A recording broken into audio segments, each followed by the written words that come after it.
नमस्कार मित्रों, मैं नीरज सक्सेना, फिजिक्स फैकल्टी। कल के एपिसोड तक हमने पढ़ा है स्थिर विद्युत्की के आधार पर चालक तथा कुचालक। अब उसके बाद इसी चैप्टर में कंटिन्यू है ना। अब हमें पढ़ना है आवेशन की विधियां, यानी किसी निरावेशित वस्तु को आवेशित करने के क्या क्या तरीके हैं, वो इस टॉपिक के अंतर्गत पढ़ा जाएगा, है ना। आवेशन की विधियों में सबसे पहले ए, घर्षण द्वारा, यानी चार्जिंग बाय फ्रिक्शन। घर्षण द्वारा वस्तु को कैसे आवेशित किया जाता है, इसको पढ़ने की आवश्यकता इसलिए नहीं है क्योंकि यह जो चैप्टर है इससे विद्युत आवेश एवं विद्युत क्षेत्र, इसकी शुरुआती घर्षण द्वारा आवेश की उत्पत्ति से हुई है। जैसे हमने पढ़ा थेल्स ने एम्बर को जानवरों की खाल से रगड़ा तो एम्बर हल्के सूक्ष्म कणों को आकर्षित करने लग गया, मतलब आवेश घर्षण द्वारा उत्पन्न हुआ। इसके बाद हमने पढ़ा डॉक्टर गिलबर्ट ने लाख, गंधक, ऊन आदि के बारे में बताया कि विद्युत रोधी पदार्थों को जब परस्पर रगड़ते हैं तो पदार्थ हल्के सूक्ष्म कणों को आकर्षित करने लगते हैं। इसका मतलब यहां भी हम यही कहना चाहते थे कि हल्के सूक्ष्म कणों को आकर्षित करने का गुण मतलब वस्तु का आवेशन घर्षण के द्वारा हुआ है। इसके बाद हमने आवेश के प्रकार में एक प्रयोग किया जिसमें कांच की छड़ को हमने रेशम से रगड़ा तो कांच की छड़ धनावेशित हुई, रेशम का कपड़ा ऋणावेशित हुआ। वहां भी इस बात का हम प्रमाण दे चुके हैं कि आवेशन घर्षण के द्वारा हो। उसी में हमने प्रयोग नंबर 2 पढ़ा कि एबोनाइट की छड़ को बिल्ली की खाल से रगड़ा गया तो एबोनाइट की छड़ ऋणावेशित हुई और बिल्ली की खाल धनावेशित, यानी वहां भी हमने बताया कि आवेशित करने का एक तरीका घर्षण है। वास्तविकता में जो उस प्रक्रिया में आवेश की उत्पत्ति होती थी उसको कहते ही घर्षण आवेश थे। आवेशन की दूसरी विधि है चालन द्वारा, यानी चार्जिंग बाय कंडक्शन। आवेशन की वह विधि जिसमें एक निरावेशित वस्तु को आवेशित वस्तु से टच कराया जावे। संपर्क में लाना अलग चीज है, टच कराना अलग चीज है। स्पर्श और संपर्क दोनों का अलग अलग अर्थ है, यानी कांटेक्ट में आना अलग बात है, टच कराना अलग बात है। चालन में आप स्पष्ट रूप से समझ लीजिए कि निरावेशित वस्तु को आवेशित वस्तु से टच कराया जाएगा तो जहां पर ये दोनों वस्तुएं एक दूसरे को स्पर्श करती हैं उस स्पर्श बिंदु से आवेश आवेशित वस्तु से निरावेशित वस्तु की ओर गमन करता है, फलस्वरूप निरावेशित वस्तु आवेशित हो जाती है। आवेशन की यह विधि चालन कहलाती है। इसको मैं आपको छोटे से प्रयोग द्वारा समझाता हूं। यह हमने साहब समान आकार के धातु के गोले A तथा B को लिया। समान आकार का इसलिए लिया है बच्चों कि आवेश का वितरण निर्धारित करता है विभव, और विभव अगले चैप्टर में हम पढ़ेंगे। इसका मतलब इस चैप्टर में हमें आवेश के वितरण का तरीका पता नहीं होगा क्योंकि आवेश का वितरण निर्धारित किससे होगा, विभव विभवांतर से, जो अगले चैप्टर में।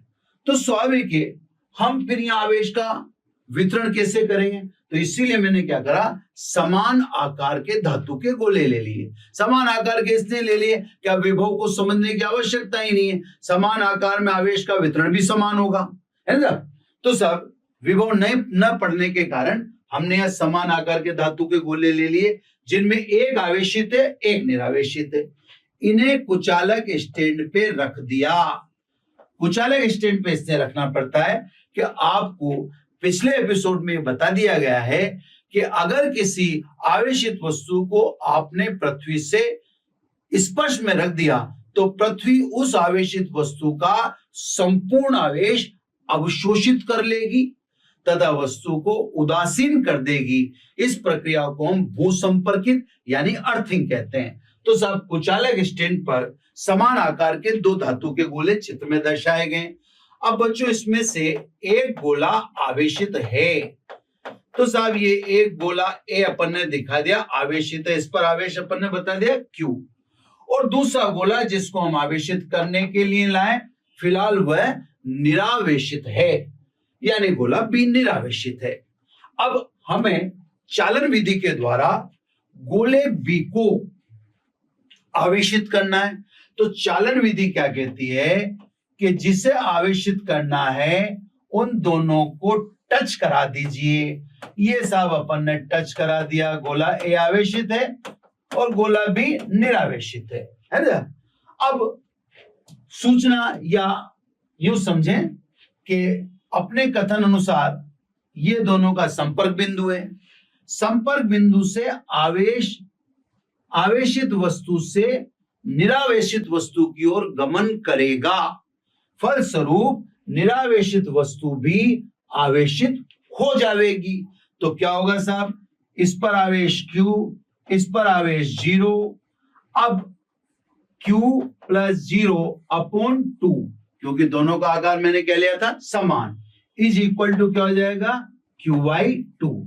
तो साहब जैसे ही संपर्क या स्पर्श बिंदु से आवेश आवेशित वस्तु से निरावेशित वस्तु की ओर गमन करता है तो वस्तु B और तथा A, इनको दोनों को आप आवेश गमन करते अलग अलग कर दीजिए, यानी पृथक पृथक कर दीजिए। अब इस पर भी आवेश कितना है Qy2 और इस पर भी आवेश कितना है Qy2, यानी अब निरावेशित वस्तु जिस पर आवेश कितना है Qy2, ये आवेशन की इस विधि को क्या कहते हैं चालन विधि है ना। तो साहब आवेशन की जिस विधि में आवेशित वस्तु व निरावेशित वस्तु को टच कराया जावे, तो टच जिस बिंदु पर कराते हैं वहां से आवेश आवेशित वस्तु से निरावेशित वस्तु की ओर गमन करता है, फलस्वरूप निरावेशित वस्तु आवेशित हो जाती है। आवेशन की विधि चालन विधि कहलाती है।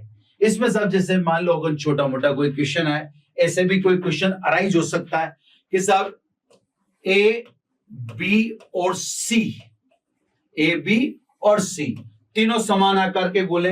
मैंने आपको कारण बता दिया कि गोलों को समान आकार का लेना क्यों जरूरी है ना, ताकि आवेश के वितरण में हमें विभव के बारे में सोचना ना पड़े।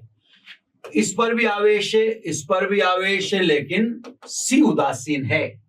अब ये प्रश्न पूछता है या क्वेश्चन करता है कि गोला सी पहले गोले ए के टच कराया, उसके बाद गोले बी के टच कराया, फिर तीनों को अलग अलग कर दिया, तो फाइनली ए बी और सी पर आवेश बताइए।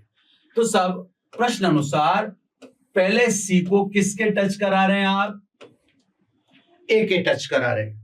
बी को अभी आइसोलेट कर दीजिए, बी पर आवेश Q ही है, लेकिन इसको टच कराया तो इस पर आवेश Q था, इस पर 0 था, तो Q प्लस 0 अपॉन 2, यानी टच करने के बाद आवेश ए से किसकी तरफ गमन करेगा, सी की तरफ। यानी अब ए और सी को मैं अलग अलग कर दूं, बी तो ठीक है अलग है इसे, बी पे तो आवेश Q, तो ए पर आवेश कितना Qy2 और सी पर आवेश कितना Qy2। अब इसने कहा कि पहले सी को किसके टच कराना था, ए के करा के रख दिया। अब ये कह रहा है उसके बाद सी को किसके टच करा है, बी को, तो अब ए को आप सेपरेट छोड़ दो, इस पर आवेश कितना है Qy2, लेकिन अब सी को किससे टच करा दो, गोले बी से, जिस पर आवेश Q था और इस पे कितना है Qy2। जैसे ही दोनों संपर्क में आए, अब आवेश बी से यानी अधिक आवेश से निम्न की, क्योंकि आकार तो समान ही से, तो साहब अब प्रत्येक गोले पर आवेश दोनों को जोड़कर आधा कर दो क्योंकि समान आकार है। तो साहब ये 1.5Q डिवाइडेड बाई 2 तो कितना हुआ 3.4Q। अब साहब मैं इन सबको अलग अलग कर देता हूं, तो टच कराने के बाद ए पर आवेश कितना रह गया था Qy2, इन दोनों को अलग अलग कर देता हूं, तो सी पर आवेश कितना 3/4Q, बी पर आवेश कितना 3/4 Q है ना। तो ये क्वेश्चन भी है और ये भी समझने का तरीका है कि साहब चालन द्वारा वस्तु को आवेशित किस प्रकार से करते हैं ना। तो सवाल समझ लो, बाकी आंसर तो आपके सामने आ ही रहा है। ये कहता है 3 समान आकार के गोले जिसमें गोला ए गोला बी आवेशित है, गोला सी निरावेशित है। गोले सी को पहले ए के टच कराओ, करा दिया।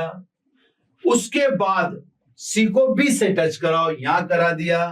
तो तीनों को फिर बाद में अलग अलग कर दो तो इन पर आवेश फाइनली यानी अंत में क्या रहेगा। तो ये जो भी है वो आपको समझा दिया गया है ना। तो साहब ये आवेशन की विधि चालन वाली। अब आवेशन की तीसरी विधि पर चर्चा करेंगे। ये तीसरी विधि है बाई इंडक्शन यानी चार्जिंग बाई इंडक्शन। अब विधि है प्रेरण। प्रेरण विधि और चालन विधि में अंतर है ना। चालन विधि में हम कहते हैं आवेशित वस्तु निरावेशित वस्तु के टच करानी पड़ेगी, स्पर्श करानी पड़ेगी। आप प्रेरण विधि में ध्यान रखें कि अब आप स्पर्श नहीं करा सकते हैं, संपर्क में ला सकते हैं। तो आवेशन की वह विधि जिसमें निरावेशित वस्तु को आवेशित करने के लिए किसी आवेशित वस्तु के संपर्क में लाया जावे और निरावेशित वस्तु को आवेशित कर दिया जावे, उस विधि को प्रेरण कहते हैं। यानी अब निरावेशित वस्तु का और आवेशित वस्तु का टच होना पॉसिबल नहीं है। इसको मैं एग्जांपल से समझाऊं। जैसे हमारे सामने टास्क है कि ये एक गोला दे दिया सब। अब आप समझ गए होंगे इनको कुछ अलग स्टैंड पे रखना है, बार बार कुछ अलग स्टैंड बनाऊं ये जरूरी नहीं है ना। अब सब गोले ए जो निरावेशित है यानी Q बराबर 0, इससे हमें आवेशित करना है, विधि रहेगी प्रेरण। अब साहब इस पर कौन सा आवेश लाना है ये आप मेरे को बताइए। जैसे सपोज आप चाहते हैं कि इस पर धन आवेश लाया जावे, क्लियर साहब, इस पर धन आवेश लाया जावे तो उसका टेक्निक क्या है अब ध्यान से समझें। ये एक आवेशित वस्तु है, बार बार स्टैंड नहीं बनाऊंगा ना, स्टैंड एक बार बना दिया। अब आप क्लियर, ये एक आवेशित वस्तु है जिस पर आवेश है ऋण। आप धन आवेशित करना चाहते हैं किसको, एक को। ये आप स्पर्श मत कराइए, स्पर्श करा देंगे तो कौन सी विधि हो जाएगी, चालन विधि। अब आप इस ऋण आवेशित वस्तु को किसके समीप ले आइए, निरावेशित वस्तु ए के समीप ले आइए। टच नहीं कराना है, ये बार बार मैं बोलूंगा। इसका इलेक्ट्रॉन या ऋण आवेश इसके ए के इलेक्ट्रॉन को प्रतिकर्षित करेगा। ये सब -Q लिख देता हूं क्योंकि नेगेटिव इस चालक के इलेक्ट्रॉन को प्रतिकर्षित करेगा। तो स्वाभाविक के सामने की ओर से इलेक्ट्रॉन जस्ट अधिकतम दूरी पर चले जाएंगे। इस सरफेस पर इलेक्ट्रॉन की क्या हो जाएगी सब, कमी हो जाएगी। इलेक्ट्रॉन की डिफिशियंसी को हम कहते हैं धन आवेश। तो ऋण छड़ के सामने की ओर कौन सा आवेश प्रेरित हो गया, धन आवेश। इसको तो कहते हैं प्रेरित आवेश। ध्यान से समझना, छोटी सी चीजें हैं लेकिन आगे कहीं काम आ जावे, है ना। ये तो है प्रेरित आवेश जिसका प्रयास तो हमने किया है। ये प्रेरित नहीं है, इसको तो क्या बोलोगे आप, मुक्त आवेश। ये तो साहब इस ऋण आवेशित छड़ से प्रतिकर्षण के कारण गए। ये तो हमने धन तो प्रेरित कराना था, इसलिए हम कौन सी छड़ लाए, ऋण आवेशित लाए। तो साहब इलेक्ट्रॉन का जो प्रतिकर्षण होके अपोजिट सरफेस पे जाना है वो मुक्त आवेश, वो हमने चाहा ही नहीं था। हमने जो चाहा था उसी अकॉर्डिंग हम एक आवेशित छड़ लाए, ठीक है। तो जो हमने प्रेरित किया वो तो ये धन है और वो मुक्त हुआ। अभी देखा जाए तो टोटल आवेश 0 है, यानी इस समय आप इस गोले को आवेशित नहीं कह सकते क्योंकि इसकी एक सरफेस पर -Q, दूसरी सरफेस पर +Q है। अब आपको क्योंकि इसको धनावेशित करना है तो अब ध्यान से देखिए, ये छड़ अपनी जगह संपर्क में ही बनाए रखें। ये आप समझ ही चुके कि इस सरफेस पर ये प्लस क्यू, ये आपको माइनस से समझा ही रखा है, इसको अपन प्लस क्यू क्वांटिटी में मान रहे, इसको मैं। अब आप क्या करिए कि इस अपोजिट सरफेस को अर्थिंग कर दीजिए, भू संपर्कित कर दीजिए। भू संपर्कित कर देंगे तो ये मुक्त ऋण आवेश इस तार के द्वारा या चालक के द्वारा किस में प्रवेश कर जाएगा, अर्थ में प्रवेश कर जाएगा, और अब इस गोले पर रह जाएगा ओनली कौन सा आवेश, धन आवेश। तो सब जैसे आपने अर्थिंग किया, अर्थिंग करके आप अर्थ और इस ऋण आवेशित क्षण दोनों को हटा दीजिए, तो बताओ गोले पर अब आवेश कौन सा वाला होगा, प्लस क्यू। ये सब निरावेशित गोला था जिसे आपने किसी से टच कराए बिना क्या कर दिया, आवेशित कर दिया, धन आवेशित कर दिया। आवेशन की इस विधि को कहते हैं प्रेरण, है ना। ऐसा भी एक क्वेश्चन अराइज हो सकता है, क्या प्रेरण विधि के द्वारा हम दो गोल समान आकार के गोलों पर समान किंतु विपरीत आवेश ला सकते हैं क्या? तो ठीक है साहब, ये एक गोला है निरावेशित, ये बी गोला है निरावेशित, क्योंकि प्रेरण विधि है ना, इसे टच आप नहीं कराओगे। अब अपने को क्या करना है, प्रेरण विधि के द्वारा इन गोलों पर समान मात्रा का परंतु विपरीत प्रकृति का आवेश लाना, यानी एक पे धन तो दूसरे पे ऋण। अब देखो साहब, पहले तो आप ए और बी को टच करा दीजिए।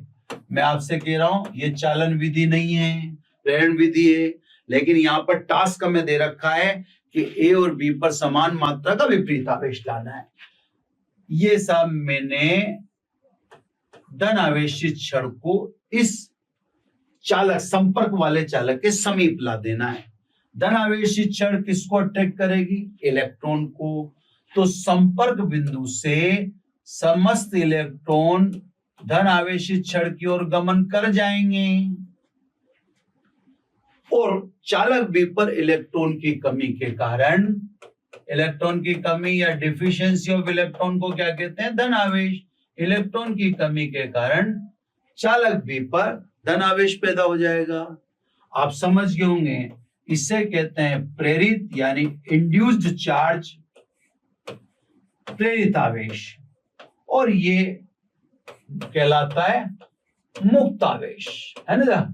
अब की बार अर्थिंग की जरूरत नहीं है या अर्थ का उपयोग नहीं करेंगे, क्योंकि टास्क में है कि दोनों गोलों पर समान मात्रा का विपरीत आवेश लाना है। तो अब आप ऊपर सीन देख रहे हैं, अब आप क्या करें, दोनों गोलों को खटाक से अलग कर दीजिए। बोले गोले ए पर कौन सा आवेश है, ऋण आवेश, और गोले बी पर कौन सा आवेश है, धन आवेश। दोनों पर आवेश की मात्रा समान लेकिन प्रकृति विपरीत है ना। तो साहब ये प्रेरण विधि है जिसमें हम आवेशित वस्तु को उसके संपर्क में लाते हैं, स्पर्श में नहीं, संपर्क में लाते। जैसे अभी मैं हूं, आपको पढ़ा रहा हूं, तो मैं और आप संपर्क में, टच में थोड़ी, स्पर्श में नहीं, है ना। तो साहब प्रेरण विधि में आवेशित वस्तु उस वस्तु के संपर्क में लाई जाती है जिसे हमें आवेशित करना है ना। फिर किस तरह से निरावेशित वस्तु आवेशित होती है वो आपको दिखा रखा है। आवेशन की इस विधि को हम कहते हैं प्रेरण।